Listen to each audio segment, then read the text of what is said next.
In this video, I'm going to be going over the top 10 must-have cards from the new Bracket Busters Festival in NBA 2K25 Myteam. If you guys just wanted to know, what are the top 10 cards you guys should be looking to grind for in this event? What cards you guys should be exchanging for?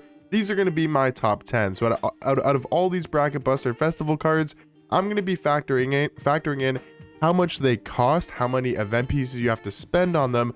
For example, is Zach Edey probably the best card in this entire festival? Yes, but he costs like 4.5 million MT. If you were to just downgrade all of those pieces, all of those dark matter pieces, you have to spend 38 to get him. He's about like 4 million or 4.5 million MT, right? Or Carmelo Anthony, same thing. These are the best cards in this set, but they're not going to be in my top 10 must-have because I don't think they're worth obviously that amount of MT, and I know a lot of people can't get those cards. So I just wanted to go over my top 10 cards that I do think are must-have from this festival, so you guys just know in order kind of how I rank these cards. Again, not the top 10 best cards in this set, but the top 10 cards that I do think are worth having. And in order, you know, number 1 I think is a card that everybody should be striving for. Number 10 I still think is very good. We did have Pink Diamond Dante DiVincenzo. He's a very good point guard. He's only 5 Pink Diamond pieces, which is really not that hard to obtain, and he's a good point guard. 6'4" point guard, 6'6" wingspan. He's a very good defender. 97 steal, 95 perimeter, 87 interior defense. He's like a way worse version of like a Gary Payton or an Alex Caruso. He's definitely not as good as those cards, but he has that similar player model, similar kind of, you know, stats and badges of those cards, and his jump shot's pretty good. So, you know, I think he's like a little bit more expensive, for example, than a Nick Collison. I think maybe Dante's a little bit better, but Nick Collison's going to be less. He's only going to be 1 Pink Diamond Bracket Busters event card. So that's kind of where I factor it in, that Dante DiVincenzo is 5, Nick Collison's only 1. So maybe Dante's the better card slightly, but I do think Nick Collison is a little bit more worth it, a little bit more of a must-have if you guys are looking to spend your pieces. He's a 6'10" power forward, 7'1" wingspan. I really do like his defense, 90 block, 94 interior defense, really good badges on Hall of Fame. And I think he's got a good jump shot. I think it's a very good big man jump shot on very quick timing. He's just a really good card. I think he's a must-have if you guys need a budget power forward. Number 8 though is going to be Pink Diamond Cameron Reddish. Kind of staying with the Pink Diamond theme as of right now. But the thing about Reddish is I know he's a more expensive Pink Diamond than we've talked about compared to Dante and compared to Nick Collison. He's 8 Pink Diamond pieces compared to Dante's 5.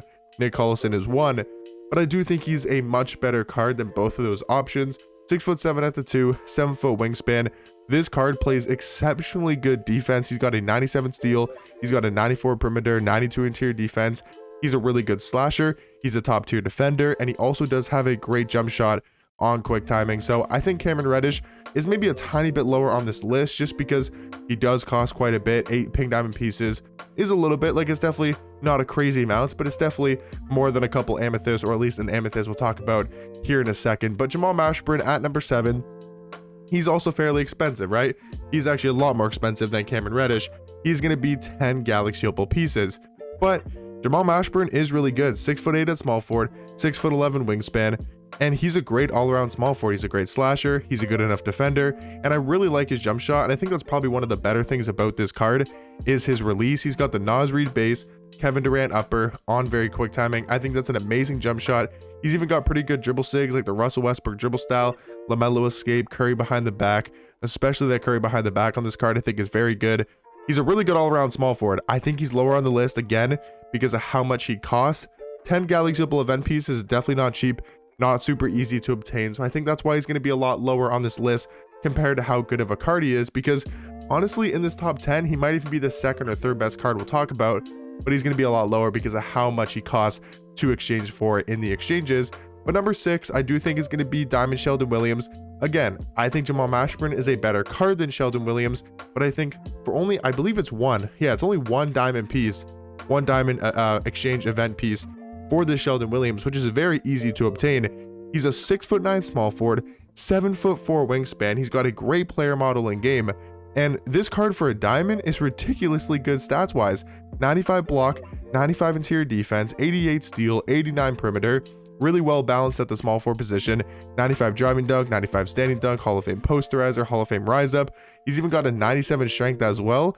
And you could say the one flaw about this card is his low 3 ball, only an 83 ball, but I do like his jump shot quite a bit. I think it's a very good jump shot for a small forward, and he's one of the better diamond cards in this game. Again, for that price tag of only 1 diamond piece, I think he's one of the more must-have bracket buster festival cards in this game. But at number 5 here, halfway into the list, we're going to talk about our first Amethyst, and that is going to be Amethyst AC Law. He's the more expensive Amethyst. He's 10 Amethyst pieces, but that's fairly cheap. I think that's only, basically 2 diamond pieces on this card. So he's even cheaper, than a diamond we'll talk about here, or he's more cheaper than most diamonds in the game in the exchange. But he's a 6'3" point guard, 6'6" wingspan, and I know he doesn't have good defense, and I know that's something that's a huge flaw about this card, but man, does the offense make up for it. I know he's got a 25 block, 88 perimeter, 82 interior defense, but that 95 steal is nice. But take a look at these animations. He seriously has like end game type of animations, especially when it comes to the jump shot. That Cameron Thomas base, Darius Garland upper on very quick timing is one of the best 3-hunting jump shots in this game. He's also got the best dribble style in the game with the Darius Garland dribble style. Kemba escape is really good. Trey behind the back is also very good. So this card, I mean, if you're looking for a 3-hunting guard, I think he's probably more of a salary cap card. That's where he definitely excels.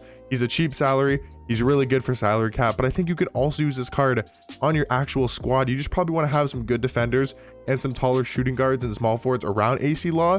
But if you know how to dribble, and if you know how to shoot with that jump shot, and if you know how to 3-hunt, AC Law is one of the best cards in this game for specifically doing that. And again, he's only going to cost you 10 Amethyst pieces, which is really not that much compared to a lot of other cards on this list. But number 4, this is where it gets dicey, because it's like Juan Dixon could be considered the best card on this list in this top 10, but he goes for 15 Galaxy Opal pieces, so he's very expensive. But this card is amazing. He's a top 10 point guard, 6'3" at point guard, 6'7" wingspan. He's got amazing stats and badges across the board, but just like AC Law, he's got one of the best jump shots in this game. The Patrick Mills base, the KCP upper on very quick timing is potentially one of the best jump shots in this game. He's got the Curry escape, he's got the Fox dribble style, Kyrie size up, Kyrie behind the back, great dribble saves. He's another really good 3-hunting guard, so it's kind of hard to rank. Do you put AC Law above him? Do you put Juan Dixon at number 4? It just really depends how much event pieces you guys can earn in this festival, how much you would be willing to spend on a card. But I do think Juan Dixon definitely has to be ranked somewhere here in the top 10. He's definitely a must-have card that I think a lot of people should be striving for if you're looking for a top-tier point guard.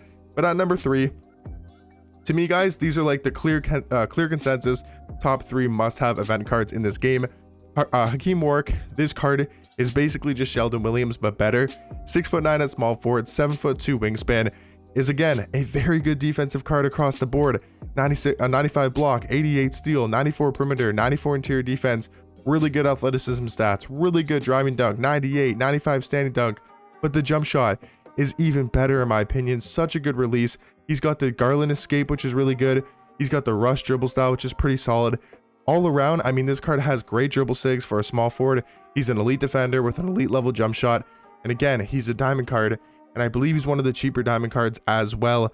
Maybe he doesn't go for one like Sheldon Williams. Oh no, he's actually the more expensive one. He's the most expensive diamond. He is going to be 10 diamond pieces, but I think it's worth it.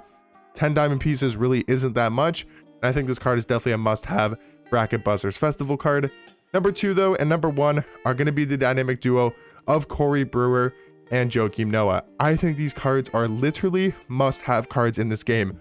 If you guys are playing this event, if you guys got the 100 overall piece in the Triple Threat Park yesterday for winning 5 games in a row, spend those pieces on Joakim Noah and Corey Brewer, and you will not regret it. I can almost promise you these cards are amazing.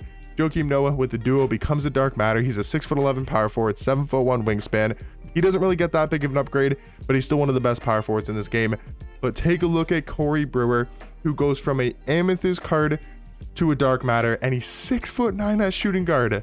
With these type of defensive stats, these stats across the board, these 20 Hall of Fame badges now that he is a dark matter, and he also has a great jump shot on very quick timing. I can't recommend Corey Brewer and Joakim Noah enough. Corey Brewer is also only 5 amethyst pieces, and Joakim Noah is only 5 Galaxy Opal pieces, so it's really not that much and that expensive to get these cards, and they're must-have. Those are definitely the top 2 must-have festival cards right now in the game. But hopefully you guys enjoyed this video. Let me know what festival cards you guys are currently grinding for. Let me know what cards you guys currently have in your squad from the festival. I'll catch you guys in the next one. Peace.